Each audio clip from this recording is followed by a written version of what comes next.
તો મોઢામાં મૂકતા જ ઓગળી જશે એવા ટેસ્ટી નાના આજે લડ્ડુ બનાવી કોઈ પણ તહેવાર કે વ્રત હોય તો પણ બનાવી શકાય છે નારિયેળના લડ્ડુ બનાવવા માટે 3 વાટકી જેટલું મેં દૂધ લીધું છે અને હવે દૂધને પેનમાં એડ કરી લઈશું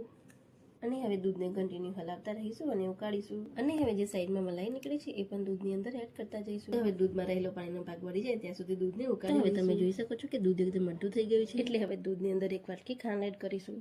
અને હવે દૂધની અંદર ખાંડ સરસ ઓગળી જાય એટલે મેં 2 વાટકી જેટલું નારિયેળનું છીણ લીધું છે એ પણ અંદર એડ કરી લઈશું અને હવે થોડી વાર સુધી સરસ મિક્સ કરી લઈશું તો હવે 2 થી 3 મિનિટ સુધી સતત આવી રીતે હલાવતા રહીશું અને મિક્સ કરી લઈશું થોડી વાર પછી તમે જોઈ શકો છો ધીમે ધીમે નારિયેળ એકદમ કોરું થવા લાગ્યું છે હવે તમે પણ ઝટપટ બની જાય એવા નારિયેળનો લાડુ ઘરે ટેસ્ટ બિલકુલ મીઠાઈવાળાની દુકાન જેવો જ આવશે થોડી વાર પછી તમે જોઈ શકો છો નારિયેળ સરસ એકદમ કોરું થઈ ગયું છે તો હવે ગેસની ફ્લેમ બંધ કરી અને નારિયેળની છીણની એક પ્લેટમાં કાઢી લઈશું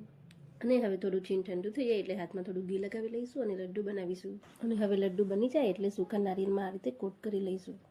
જેથી દેખાવામાં પણ લડ્ડુ એકદમ સરસ લાગશે તો હવે તમે પણ આ લડ્ડુ જરૂરથી બનાવજો વિડીયો ગમે હોય તો વિડીયોને લાઈક ને ચેનલને સબસ્ક્રાઇબ જરૂરથી કરજો